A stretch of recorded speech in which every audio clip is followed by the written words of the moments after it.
I felt sorry for this agent. We were sharing in a seminar at the Osceola board about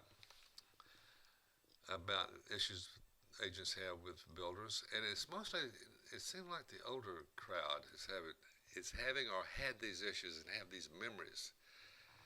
But this could happen here because a lot of builders have the policy that you must bring your prospect out personally on the first visit.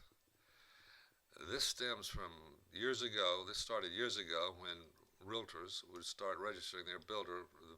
The builder may have production builders, for example, they might be building 20, 15, 10, 15, 20 properties, communities in a given area, and and then the agent would get on the phone or whatever and go around registering this builder, this prospect with all these people in case they stopped into one of these places, that type of thing. And that's why it's there. I mean, that's what it started out to be, and that policy will change one of these days when the prospects the builders start understanding that we're in the internet age now, and the buyers are registering with a lot of builders, not just them. In other words, if they get somebody who registered with them, that prospect's also registered with two or three other builders.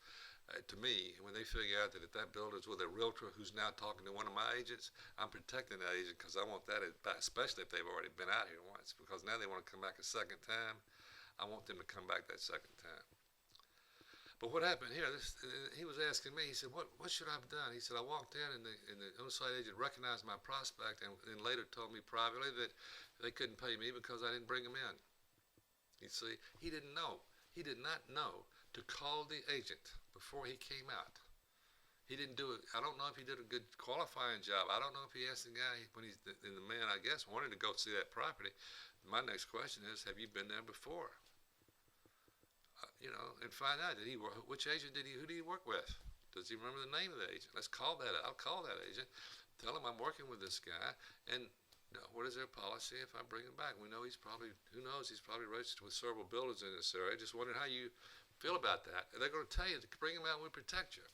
You see, it happens all the time. If he'd have done it, the problem with that is that mistake on the agent's part, just not knowing.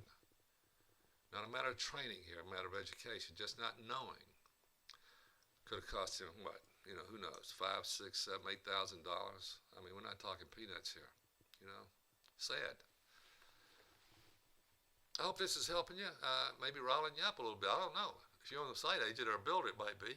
But I want that realtors to understand our side of it here too, but who's going to tell us this? It has to come from a realtor.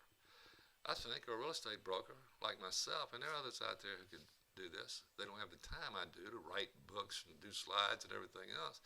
But we need to take responsibility for this as real estate agents to get this right. The builders are open to it right now. Getting paid commissions is not the issue. Education is the issue, I believe.